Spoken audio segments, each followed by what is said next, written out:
ರಾಜ್ಯ ಸರ್ಕಾರದಲ್ಲಿ ಜಾತಿಯ ಜ್ವಾಲೆ ಆರುವ ಹಾಗೆ ಕಾಣಿಸ್ತಾ ಇಲ್ಲ. ಲಿಂಗಾಯತ ಒಕ್ಕಲಿಗ ಸಚಿವರು ಭಾರೀ ವಿರೋಧವನ್ನ ವ್ಯಕ್ತಪಡಿಸ್ತಾ ಇದ್ದಾರೆ. ಲಿಂಗಾಯತ ಸಚಿವರಿಂದ ಸರಣಿ ಸಭೆ ಮುಂದುವರೆದಿದೆ. ಪ್ರಮುಖವಾಗಿ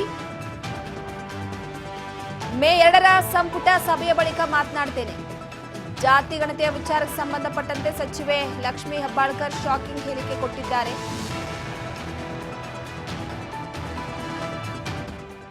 ವರದಿ ನಾನು ಈಗಲೇ ಪ್ರತಿಕ್ರಿಯೆ ನೀಡಲ್ಲ, ಪರೋಕ್ಷವಾಗಿ ಅಸಮಾಧಾನವನ್ನ ವ್ಯಕ್ತಪಡಿಸಿದ್ದಾರೆ ಸಚಿವೆ ಲಕ್ಷ್ಮೀ ಹೆಬ್ಬಾಳ್ಕರ್. ನೋಡಿ, ಮೊನ್ನೆ ಕ್ಯಾಬಿನೆಟ್ನಲ್ಲಿ ಚರ್ಚೆ ಆಗಿದೆ. ಚರ್ಚೆ ಅರ್ಧ ಆಗಿದೆ, ಅಪೂರ್ಣ ಆಗಿದೆ. ಆ ಚರ್ಚೆ ಮುಂದುವರಿಯುತ್ತೆ. ಕ್ಯಾಬಿನೆಟ್ನಲ್ಲಿ ಚರ್ಚೆ ಆದಮೇಲೆ ಇದ್ರ ಬಗ್ಗೆ ರಿಯಾಕ್ಟ್ ಮಾಡ್ತೀವಿ. ಕ್ಯಾಬಿನೆಟ್ನಲ್ಲಿ ಕೂಡ ಸಾಕಷ್ಟು ಪರ ವಿರೋಧ ಕೂಡ ಬಂದವು. ಯಾರು ವಿರೋಧ ಮಾಡಿಲ್ಲ. ಯಾಕಂದರೆ ಸ್ವಂತ ನಾವೆಲ್ಲ ಕ್ಯಾಬಿನೆಟ್ನಲ್ಲಿ ಇದ್ದಾಗ ಚರ್ಚೆ ಆಗಿದೆ. ಖಂಡಿತವಾಗ್ಲೂ ಇದೇನು ಮುಚ್ಚುಮರಿ ಅಂತಲ್ಲ.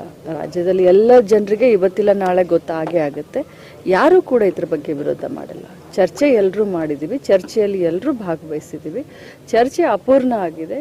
ಮುಂದೆ ಮತ್ತೆ ಕ್ಯಾಬಿನೆಟ್ ಮೀಟಿಂಗ್ ಆದಮೇಲೆ ಸಂಪೂರ್ಣವಾದಂಥ ಬೆಳಕು ರಾಜ್ಯದ ಜನರ ಎದುರುಗಡೆ ಕಡೆಗಣಿಸಿದ್ದಾರೆ, ಅವೈಜ್ಞಾನಿಕವಾಗಿ ಆಗಿದೆ ಅನ್ನುವಂಥದ್ದು ಮಠಾಧೀಶರು ಹೇಳ್ತಾರೆ. ನಾನು ಇದ್ರ ಬಗ್ಗೆ ರಿಯಾಕ್ಟ್ ಮಾಡೋದು ಇದು ಸಂಪೂರ್ಣವಾಗಿ ಕ್ಯಾಬಿನೆಟ್ನಲ್ಲಿ ಚರ್ಚೆ